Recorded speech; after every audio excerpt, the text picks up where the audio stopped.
All right. The research on this one has been done, and there are two answers at the top of this hierarchy. These two answers, globally, determine whether people end up on an upward trajectory or a downward trajectory. Their only problem is they are politically incorrect, and so they are not taught as wealth techniques.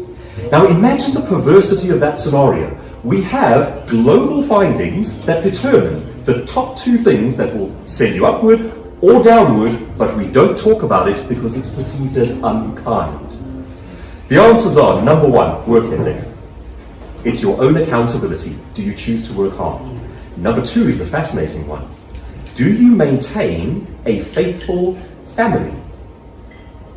That is the second most important determinant of your upward or downward trajectory financially. Now, of course, you can be a single parent and you can become wealthy, but if you do so, you are beating the odds globally. It is highly unusual. And by simply remaining married, most people on earth end up on an upward trajectory. That's a remarkable thing to consider. So as we go along, you'll find that there are a lot of very common belief systems that are out there in the public domain and are discussed as items of truth that simply do not hold up, and some things that you should be teaching that are never taught. Who's ever told you that being married is a wealth technique? Ever heard that before? It's number two. It's the second most important thing you could do. I know it for a fact. I fear there's a story there. Come on up to the front and tell us. So, the question we want to ask then, if we're talking about escaping poverty and becoming wealthy by your own volition, who's done it before? And what did they do? If we want truthful answers and we want to discover what actually works, let's find a group of people who have done this in the real world and study what they did. And possibly the best demographic to study on this one. Let's talk about people immigrating into the United States at the turn of the last century. You've seen the Titanic movie. At about the same time that Jack and Rose were boarding Titanic, groups of people were coming into the United States from different places around the world. And the poorest of the poor were the Jewish immigrants at the turn of that century. Now, I don't mean to say that they were poorer than your average American. Of the immigrant groups, they were the poorest. Why? Because they had just come from a failed revolution in Russia, most of them. The Russian economy was dying on its feet, and in addition to that, within the Russian political spectrum, they were by far the most targeted people and the most persecuted. They came to the United States with an average of something like $9 in their pockets, and that was less than the other immigrant groups. Within 6 decades, they were the wealthiest people in the United States. Now, I want you to pause for just a second and think about what that means. I don't mean to say they were the wealthiest immigrant group. I mean they were the wealthiest demographic group in America. So they went from being the poorest of the poor to the richest of the rich in 5.5, 6 decades. How on earth did they do it? Well, what did they take with them? They did not take resources. They did not take money. They did not arrive to find any sort of infrastructure or old boys club that could lift them up. The only thing they took with them was their way of thinking. And there were a few distinctions, a few differences between them and the groups around them.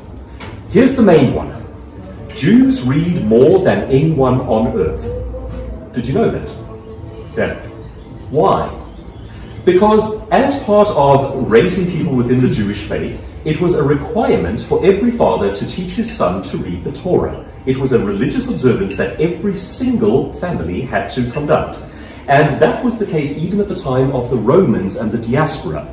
And it has been the case all down human history. Now, as a result of that, that changed things for them. All through history, except for the point of the failed Industrial Revolution in Russia, Jews were the wealthiest people in any country they went to. The reason for that was they read more than anyone else, and they still do today. Of Nobel Prizes, 24% go to Jewish people. 24%. Folks, does anybody know how many Jewish people there are on Earth? I'm not Jewish. Do you know? 5 million about? Yeah, it's 15 million. Okay? It is less than 0 point something or other percent of the world population.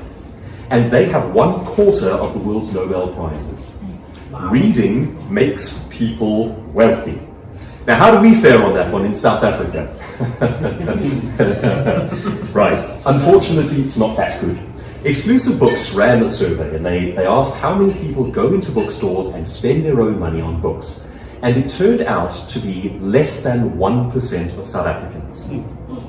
Folks, that's the same as saying we don't buy books in South Africa. Less than 1%. There was a survey done more recently in terms of literacy skills at the various levels of education around the world.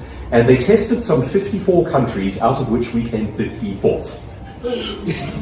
We don't know where we would have ranked if they had tested more countries. We were in the 54, we were 54th. The biggest concern is this. 8 out of 10 grade 4 learners in South Africa can't read. Why grade 4? Why is that an important increment to measure? Because in grade 1, 2, and 3, you learn to read. In grade 4, you read to learn. And that's a change. That's the change from saying, here's how you do it, to, there you go, the world is open to you. You can have all the answers you want now, all available. 8 out of 10 of our learners at that age can't do it. How seriously do you take reading in your family? Do you spend time teaching your kids to read and harboring the love of the thing? How much time do you spend reading? Average CEOs around the world read some 50 plus books per year. Has anyone here read 50 books this year? Okay, here's a little trick if you're not getting in the numbers. Do you ever listen to Audible, the audio app? I am a massive die-hard fan of Audible. I'm practically propping up the company all by myself. It's a little app that you download on your phone and you can listen to audiobooks on the fly. Anything you like. If you enjoy Stephen King, listen to him, Malcolm Gladwell, something about leadership, something about sales, something about becoming more prosperous, whatever is on your mind, the answers are out there somewhere. And you can listen to them while you're on a treadmill at gym, while you're in the bath, particularly uninteresting lovemaking sessions, whatever the case might be. I have a little 2-year-old son, and we have just now gotten him out of his crib and we bought him a little bed. And the reason we did that was related to reading. We eventually realized he's now old enough to follow stories, he's interested in little books, but if he has a crib, we can't sit next to him at night and read books to him. And we've decided that's important to his future, so this week we installed the bed, and now that is the new way forward. I don't care what he reads. That's not the important part. The important part is that he loves reading, because the universe is available to him. So this group comes into the United States and they go from the poorest of the poor to the richest of the rich. They maintain stable families, they teach their children to read, and the third thing, they are entrepreneurial in nature. More so than most people on earth. We perceive the idea that giving up a stable job and becoming your own boss is immensely risky. They see it the other way around. They say, well, that's like putting all of your eggs in one basket and handing it to someone else. I came across an interesting quote the other day, and I put this into the book, Poverty Proof. It's not my thought, but it's a good thought. Guy says, if you try 10 different businesses in your lifetime, 9 of them fail, and 1 of them works, you've become rich. Those were good odds. We tend to think of that in terms of pass or fail on the first try. And we think, well, look at the stats on failing businesses. What is it, 65% within the first couple of years? And we think, oh, too risky for me. If you try 10 of them and 1 works, you've become wealthy. Now, in the book and tonight, I'd like to talk to you about the idea of owning and running your own business in ways that you might not have thought of. Because for most of us, when we think of a business, there are repellent elements to that. We might think of a big corporate company and we think, that's not what I want to do. I don't want to be the boss of a big organization. Tonight I'd like to share some ideas with you that make you the boss that have nothing to do with that picture. And it's actually not about having a big company, it's about what we will call owning the sale.